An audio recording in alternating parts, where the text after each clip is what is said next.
एकनाथ शिंदेंनी उपमुख्यमंत्री पदाची शपथ घ्यावी अशी मागणी शंभूराज देसाई आणि दीपक केसरकरांनी केली आहे। पक्षाच्या वाढीसाठी शिंदेंनी सरकारमध्ये राहावं असा आग्रह शिवसेना नेत्यांनी एकनाथ शिंदेंना केलेला आहे आणि जवळपास सर्वच नेते सर्वच आमदार हे विनंती करतायत एकनाथ शिंदे यांना, आग्रह धरतायत उपमुख्यमंत्री पदाची शपथ घेण्यासाठी।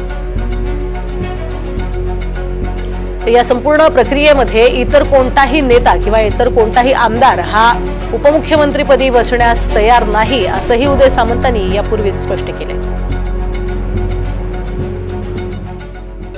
माननीय मुख्यमंत्री महोदयांच्या पोटात एक आणि ओठात एक असं कधीच नसतं। आम्ही गेली 25 वर्षे मी त्यांच्या बरोबर आहे, त्यामुळे ते जे बोलतात ते बोलतात।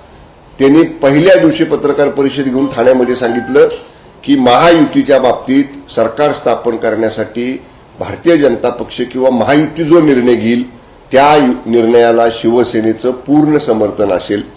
काल राजभवनावर देखील त्यांनी हेच सांगितलं की जो सरकार स्थापन करायचा दावा आम्ही केलेला आहे त्याच्यामध्ये महायुतीचा जो निर्णय होईल त्या निर्णयाला माझं समर्थन असेल। त्यामुळे पोटात एक आणि ओटात एक असं बोलणारे नेते माननीय शिंदे साहेब नाहीत, त्यामुळे ते नाराज असायचा प्रश्नच नाही।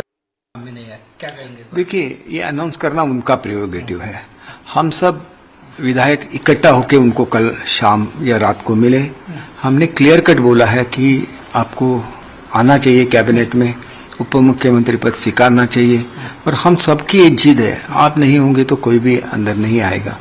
तो उन्होंने पॉजिटिवली उसका विचार करने की मान्यता दी है और वो मोदी साहब का बहुत सुनते हैं, मोदी साहब और शाह साहब का।